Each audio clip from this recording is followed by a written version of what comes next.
G&D Audio presents an unabridged recording of How to Recruit, Hire and Retain Great People by Kerry Johnson, MBA, PhD. Narrated by Sean Pratt.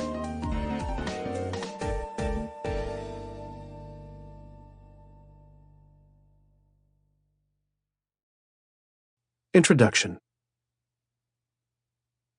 Have you ever hired someone who didn't work out? Ever spent months interviewing candidates and at the end just guessed at whom to pick? And the worst, have you ever spent weeks interviewing and still couldn't find the right person?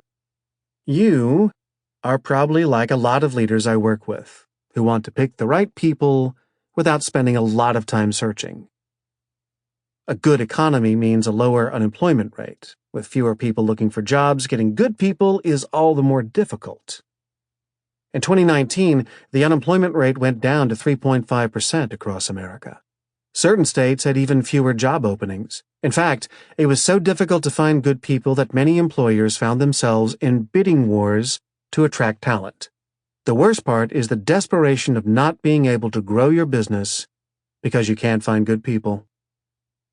One financial advisor in Cleveland, Ohio, searched for an assistant for more than a year. He thought he found a good administrative candidate, a fellow Marine. They met at a military club.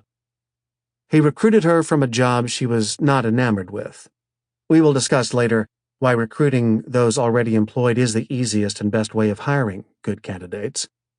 She worked effectively for about 6 months, but then decided to spend the rest of her pre-retirement as a volunteer. Now, the financial advisor is back searching for another candidate. A few years ago, the same advisor recruited a recent college graduate. He paid for licensing and even 6 months of training.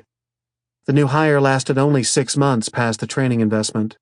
Once again, the hire was a waste of time. If this Cleveland financial advisor knew what you were about to learn, he would have saved nearly 3 years of hiring mistakes. He would have been able to turn his focus to increasing sales instead of spinning his wheels recruiting staff. The Great Resignation.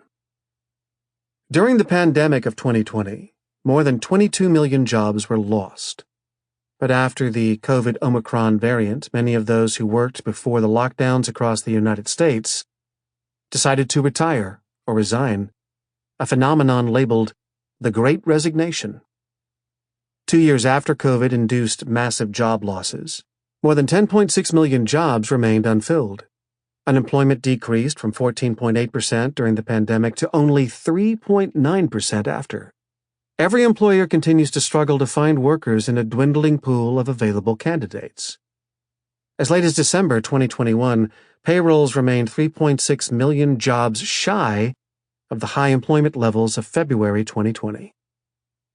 Because of increased savings accumulated during COVID, many workers over the age of 55 decided to leave the workforce. Labor force participation had been decreasing 0.3% per year, but the decreasing amount of people willing to work dropped even more in 2022. In fact, 3.3 million people retired soon after 2020. The Federal Reserve reported that retirements included 2.4 million more people than expected, based on demographics alone. But there is worse news. According to a recent Stanford University study, 3 million of those already out of work between the ages of 20 and 65 will stay out of the workforce indefinitely. This is called long social distancing.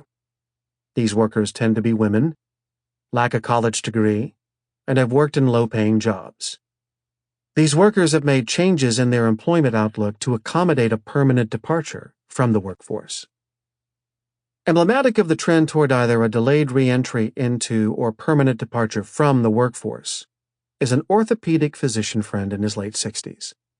Greg had a great practice for nearly 40 years before COVID.